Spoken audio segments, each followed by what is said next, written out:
कुछ मौज लीजिए, बरसों के बाद आए हो।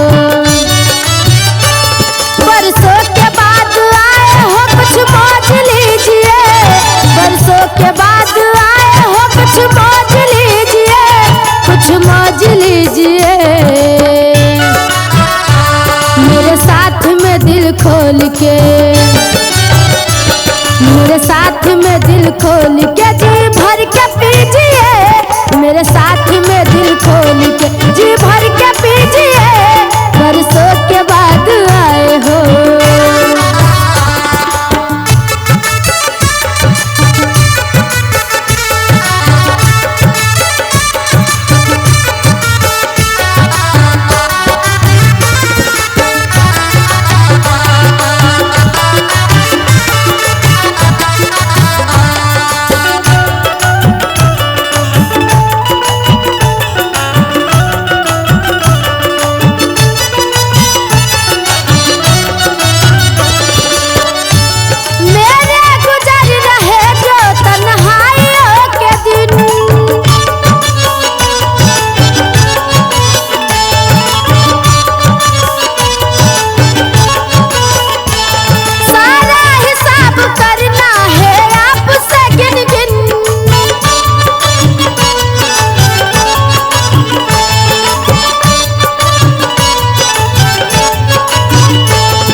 जब तक हो पास भूल के,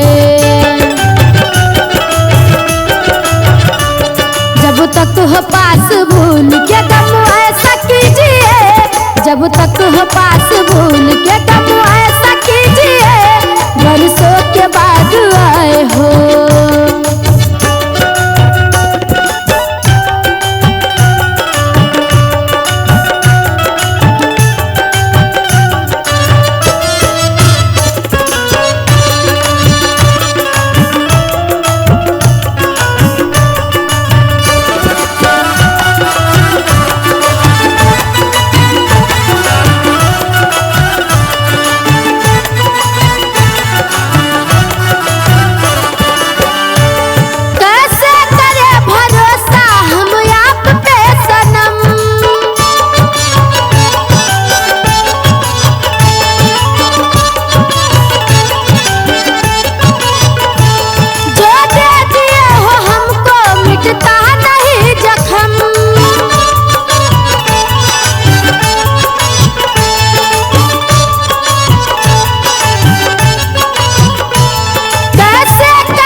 तो मेरे दर्द को, कुछ पल तो मेरे दर्द को आराम दीजिए, कुछ पल तो मेरे दर्द को आराम दीजिए, बरसों के बाद आए हो। कुछ